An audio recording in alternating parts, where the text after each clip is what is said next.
I would like to take a moment before we get into today's main episode and to talk about my sponsor for the podcast. Podmatch is a new podcasting site dedicated to all podcasters. The platform helps hosts get connected with potential guests to appear on their show, as well as allow guests to find podcasts that will give them a chance to share their story. Podmatch offers many tools to help organize your page, from to-do lists to episode planning to potentially appearing on a leaderboard. Podmatch has it all. The best part, you have the potential to get paid. And who doesn't like to get paid from home? I like to. With an easy sign up, you can start connecting with podcasters and guests immediately. I have been a part of Podmatch since the beginning of May, and I have got to say that it was the best decision I've ever made because Podmatch helps your podcast grow. It helps you get connected with people that have very interesting, very compelling background stories that are just waiting for their story to be shared. So if you are a host or guest and would like to start building professional relationships, explore more opportunities, and have your story shared, I highly suggest that you sign up with Podmatch today by going to joinpodmatch.com/lethal venom to start expanding your network in seconds. I would like to give another huge thank you to Podmatch for sponsoring this episode. Now on to our main episode, and again, you can sign up at joinpodmatch.com/lethal venom to begin your podcasting journey today. Hello, everyone. Welcome to the Lethal Venom Podcast. This is a show where I talk about anything I want with the honest to God truth, no lies told. Today, I'm joined by Miss Elizabeth Cush. She is a licensed clinical professional counselor. She is a soul guide for highly sensitive women and a business owner in Maryland and Delaware. She's also the host of the Awaken Your Wise Woman podcast. Elizabeth has been in service to sensitive women she is in service to sensitive women and holding the open door to self-love. So I'd like to give a huge welcome to Elizabeth. Thank you so much for joining me today. Oh, so thank you for having me, Noah. I appreciate your, bringing me on the podcast. So if you could just tell my listeners a little bit more about yourself and what you do. Yeah. So I'm a therapist and life coach or soul support for highly sensitive women. I'm also a mother of three grown young men, owner of a rescue dachshund who takes up a lot of my time and energy. But as far as, and I'm married and, have been happily married for a long time. But, my work really brings me in relationship with people, a lot of people often who are struggling. So with therapy, I'm helping people who have experienced childhood trauma, helping them manage their symptoms, but relieving anxiety, depression, and just helping them move through life more easily. Yeah, yeah. And I really, it has turned out that a lot of the clients that I see, both through coaching and therapy, are highly sensitive, and so it really has kind of hyper focused my work around helping people who feel very deeply manage boundaries and taking care of themselves, and really helping them live a life with more ease. So tell me a little bit about how you got into therapy. Was being a therapist something that you were always wanted to do, or did it kind of just happen out of the blue? Yeah. Well, I was a s I was when I had children, so it isn't something I've been doing my whole life. So I back in the day in my 20s started college but didn't finish because I just wasn't putting in the effort and started working and making money, and that felt easier than at the time than completing my college degree. But after I had kids, realized that, and I'd worked in retail for a long time, and decided that raising a family was really important. But I also was committed to, at some point, going back to school, getting my undergrad degree. But I wasn't really sure what I wanted to do with that. And having kids made me realize that I wanted to be able to raise them in as healthy a way as possible, and emotionally healthy as well as physically healthy. And so I started reading about child psychology and wanted to be a different parent than the parents that I had. And so that really sparked my interest in psychology. And so started taking classes one off and then really committed to returning to school for my degree in my 40s. And then both my older kids were in college. So getting my master's degree had to be put off until we paid for their college. And so eventually made it back to school again to get my master's in counseling and graduated at 53. And so I've been doing this now for 12 years, something like that. So yeah. So it came about naturally, but it wasn't an easy process. It definitely took some time. Can you explain some struggles that midlife women face today? Yeah, well, I think it can be a struggle to, as your kids age and maybe go off to college, that transition of primarily or even secondarily focusing your energy on your kids and family to like, okay, so now it's time for me to live my life. Like, what do I do?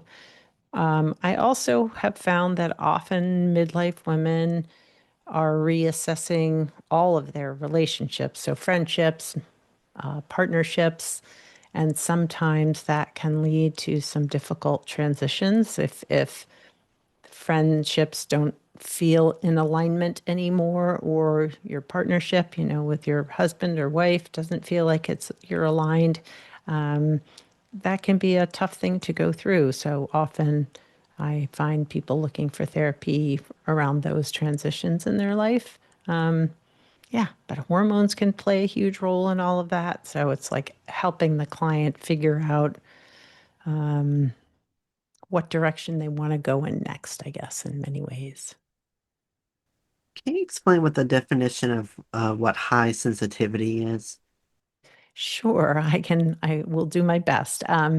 So being highly sensitive is a biological trait. So it's something that you're born with. There is some evidence for it being a neurodivergent trait. And so basically, our brains are wired to feel very deeply, to want to process things or need to process things very deeply. We're extremely emotionally sensitive, but like feel emotions deeply, but also are incredibly empathic towards other people's emotions. Can get overwhelmed or overstimulated easily because we our sensory processing systems are almost like, I don't know if like on overdrive is really the right word, but we hear things, taste things. So all the five senses we experience almost like at a turned up volume. And so for each person that might be different in terms of what sensitivities you react to most. Like for me, I always as a kid had a very attuned sense of smell as well as hearing. So hearing sounds and things, I was easily able to pick up very subtle sound differences.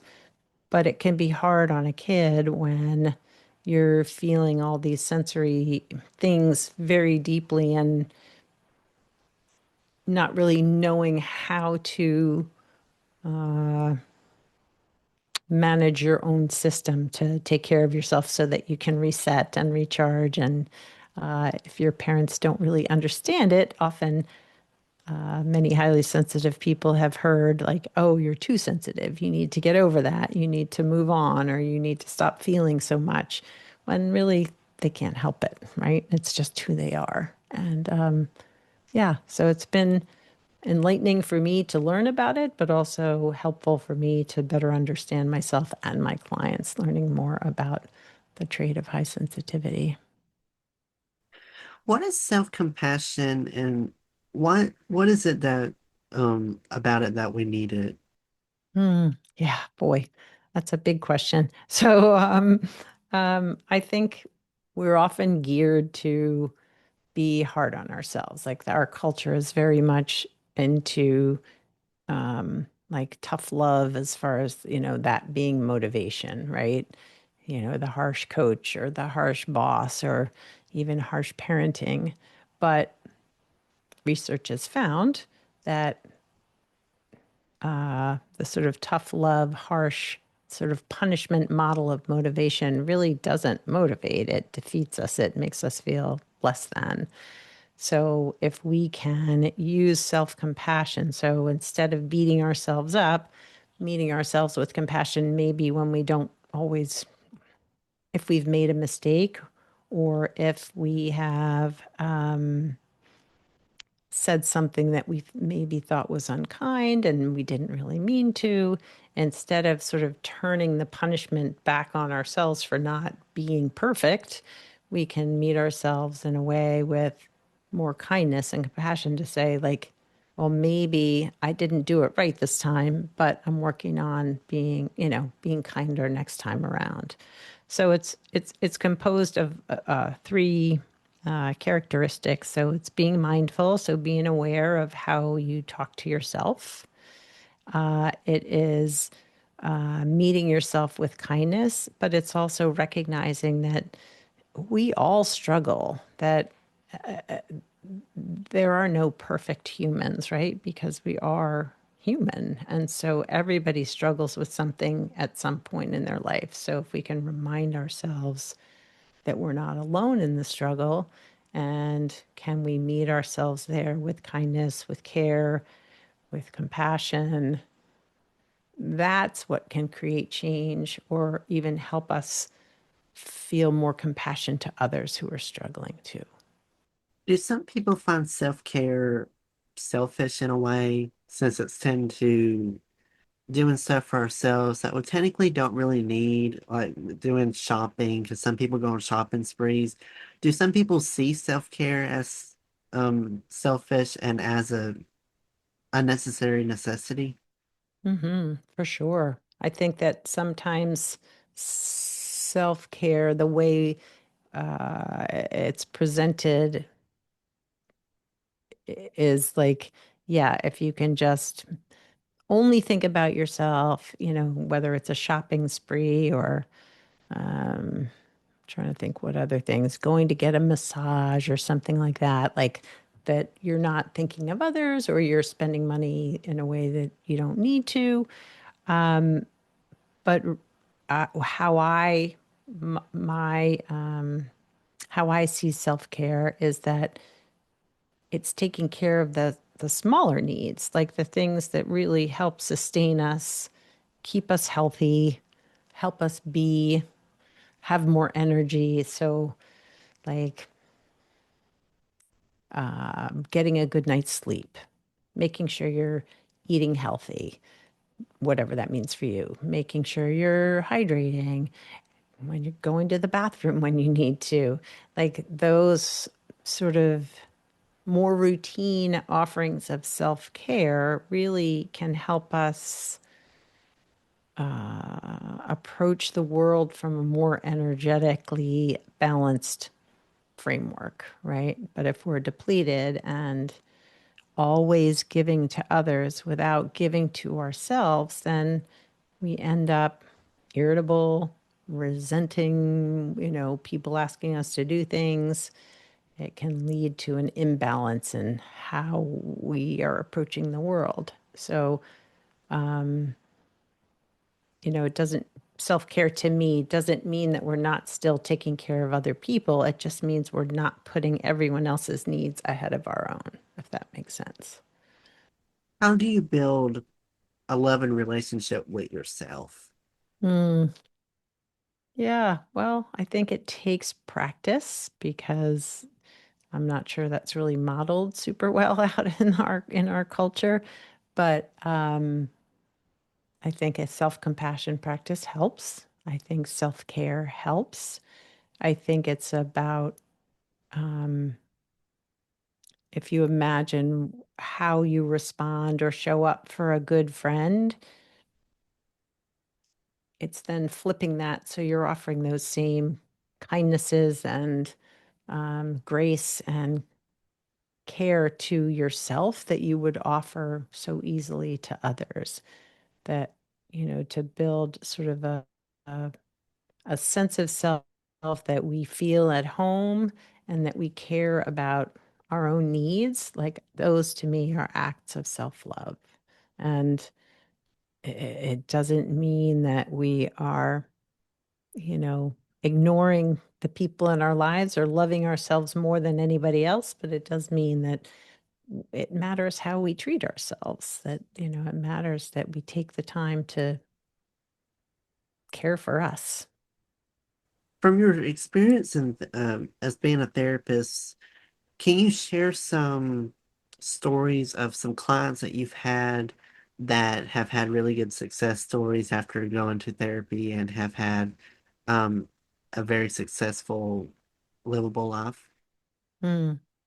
Yeah, sort of in general terms. I mean, as a therapist, I can't share specific stories, but in general, what I see as success is, um, well, one, if someone says, I feel good enough that I'm done with therapy, that's a success, right? That they feel like they can manage their life and their struggles on their own. That's amazing to me. That's what we hope for.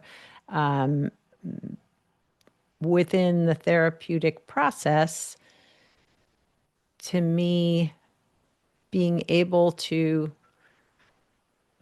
shine a light back on the progress that clients have made, because oftentimes it's slow, right? The growth we experience in therapy isn't always like this big revelation of like, oh my gosh, now I see the light and I can do everything different and I'm a changed person. Often the steps are slow and steady and take time. And so to be able to reflect back to clients when maybe they're feeling frustrated or like things haven't changed, to say, hey, remember, this is where we started and this is how I see, where I see you today. And that's a success. Like the amount of growth that has happened over whatever period of time it might be, that to me is success. And like I said, the ultimate success is graduating from therapy, which is huge, for them to be able to have confidence that they can be in the world and take care of themselves is a really beautiful thing. Going to your podcast, Awakening Your Wise Woman, what was the background story about how you became a podcaster? And just tell me a little bit about how the podcast started. Okay. So, the podcast will be 8 years old next year. So, it's going on 7 years of podcasting. It started off, I had two friends who were therapists that had podcasts. One was a therapist that was helping other therapists build their practice. And the other one was my other friend who's still podcasting. Her podcast is all about exploring deeply like different modes of therapies, like that there's so much out there, like and how can we help people find resources on trauma. So that was her podcast. And so the idea of podcasting came because I knew those two people. And then, I thought about it probably for 2 years. Like, what would I want to do if I had a podcast? And finally decided that to help women. So, my primary focus in therapy is helping people who have anxiety. And digging into the research, I realized that women were twice as likely as men to be diagnosed with an anxiety disorder. And I was like, all right, well, that's something we need to talk about. Like, why is that? And how can I offer hope to women who might be struggling with anxiety and a history of trauma? Like, how can I shine some light on this, that there is help and it doesn't have to? the anxiety doesn't have to be a life sentence. And so it began my podcast used to be called Woman Warriors, like we worry a lot. And that was a weekly podcast for about 3 years.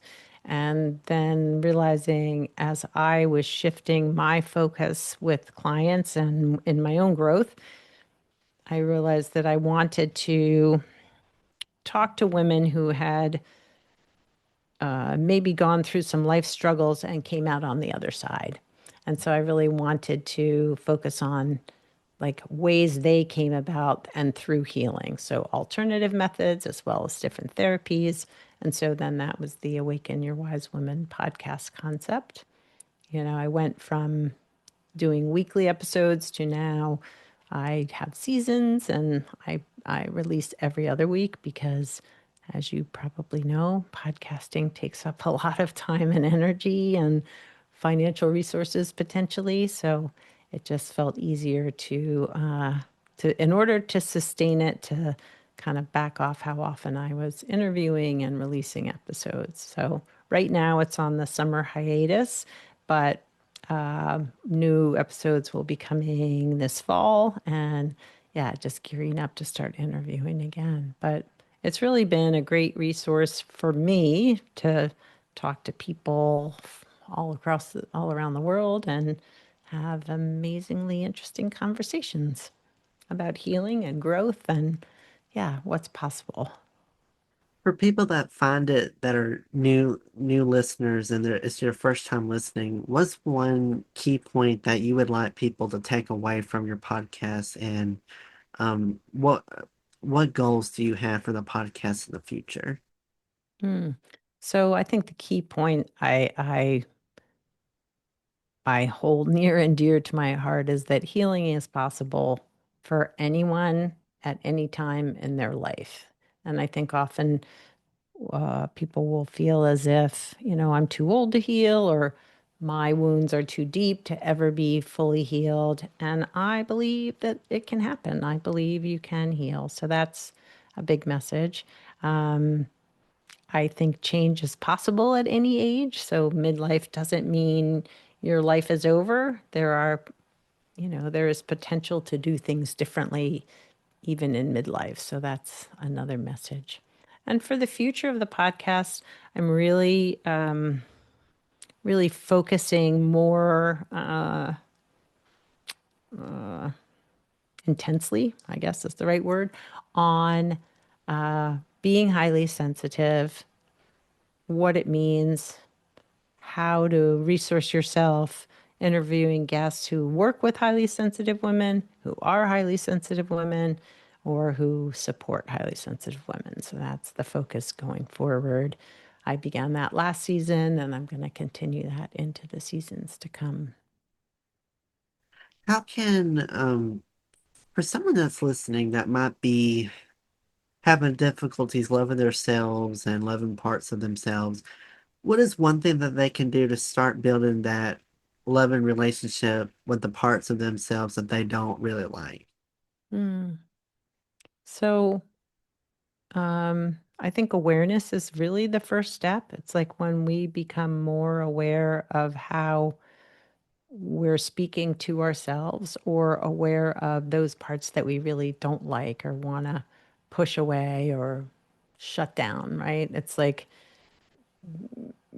almost thinking of those parts of you as like little kids. Like, okay, so how would you approach them? Could you be more kind and compassionate with them? Yeah, so relating to yourself differently. But awareness is the first step. It's being more mindful and how you speak to yourself, how you talk to yourself, how you interact with yourself, how you interact with your parts. Because if we're not aware, if we're just, chugging along, not really paying attention to our behaviors towards ourselves, it's really hard to do things differently.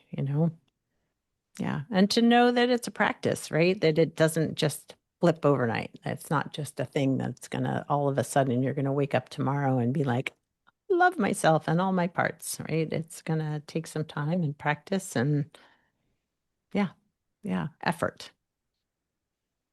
It takes a lot of effort and it does take a lot of time, you know. I think a lot of people think that it just happens overnight. You'll wake up the next day and you don't have to do any work.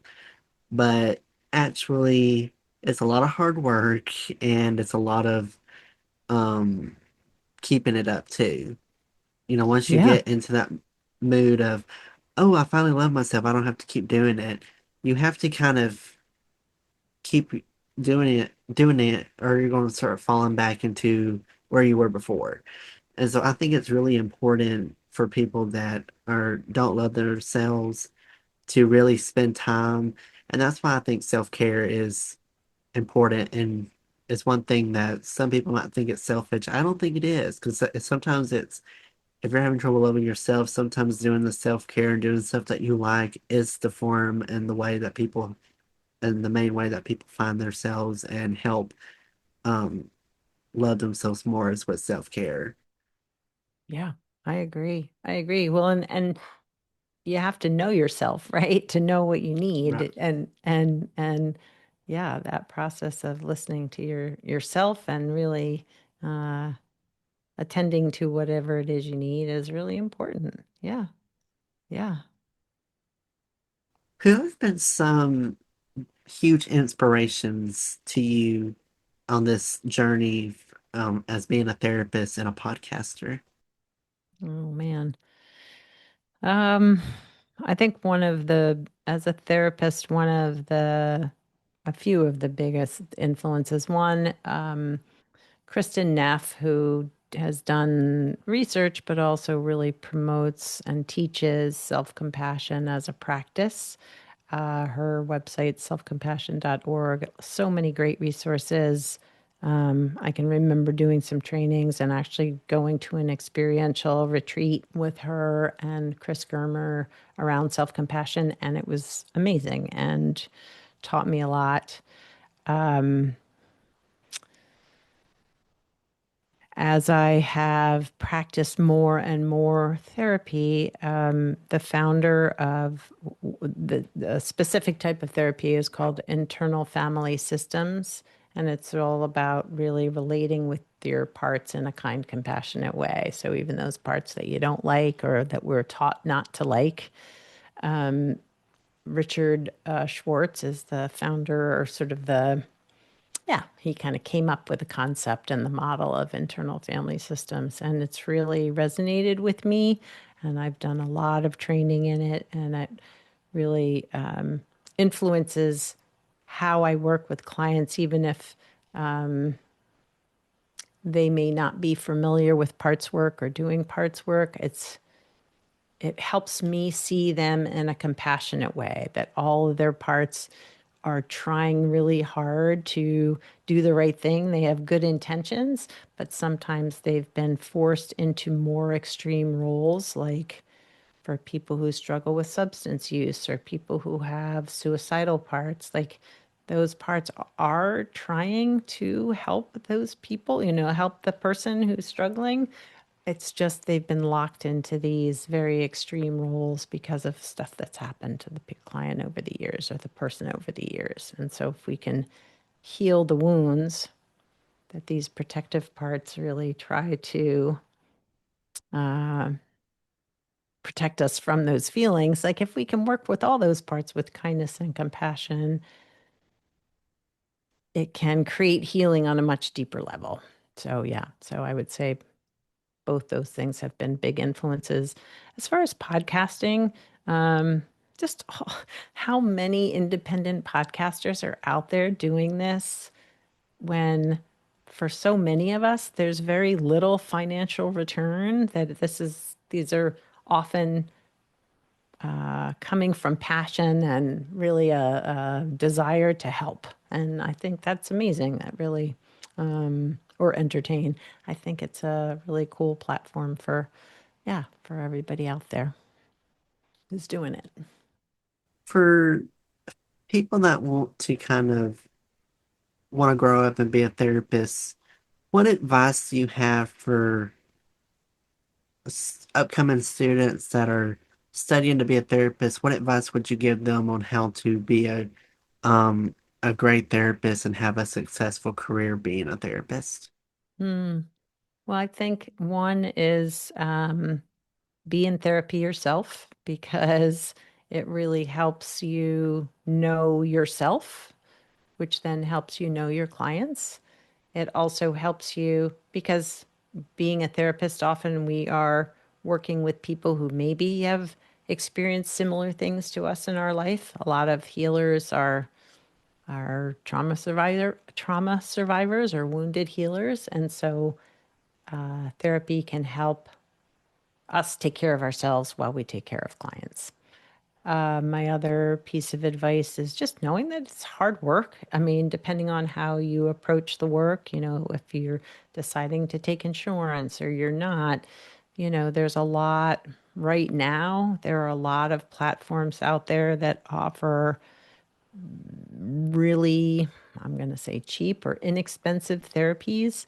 And so just be mindful that those are places you can work, but they often expect you to work really, really hard for not a lot of return. And thirdly, yeah, get support, consultation from other therapists if you need it, because it can be, especially if you're in private practice, but no matter what, as a therapist, it can be a lonely, sort of isolating experience because you're working one on one typically with clients and not interacting with a lot of other colleagues regularly. It's not like there's a water cooler with all the therapists hanging out between sessions. Often that's not the case. So, getting consultation with somebody that you really trust is important just to help support you in this process. Well, Elizabeth, I appreciate you so much for coming on and sharing some great advice, and I think a lot of people are going to really relate to it and have benefit from this episode a lot.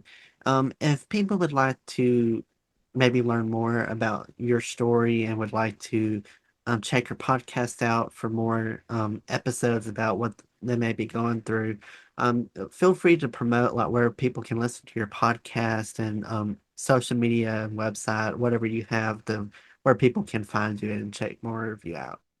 Thanks, Noah. So, for therapy, I'm licensed in Maryland and Delaware, which means I can see clients in both those states. And you can find more about me there at progressioncounseling.com. That's my therapy website. And as far as the coaching side, and I have an upcoming membership starting for highly sensitive women. That's at my coaching site. So that's elizabethcushcoaching.com. And so you can find me there. That's where the podcast website is as well at elizabethcushcoaching.com. But the podcast itself can be found on all the platforms where you listen to podcasts. So it's Awaken Your Wise Woman. And yeah, I'm on Instagram under that same Awaken Your Wise Woman handle. And I'm probably there most often. That's where I post most often and, uh, promote whatever offerings I am doing at the time. Right now, it is, like I said, these meetups for highly sensitive women and a membership that's going to be starting in September where there will be a space where we can meet virtually 24/7 and get support, give support, hang out, offer, whatever it is that we might need or want to share. So that's coming up soon too. So, yep, that's right through the website. I will put all of her links down in the description box as well, her website, podcast, and social media platforms as well. I'll put all that. I'll also put the therapy website down there as well. So in case if you do live in Maryland and Delaware and would like to check her out and maybe book a session with her, I will put that link in there for you.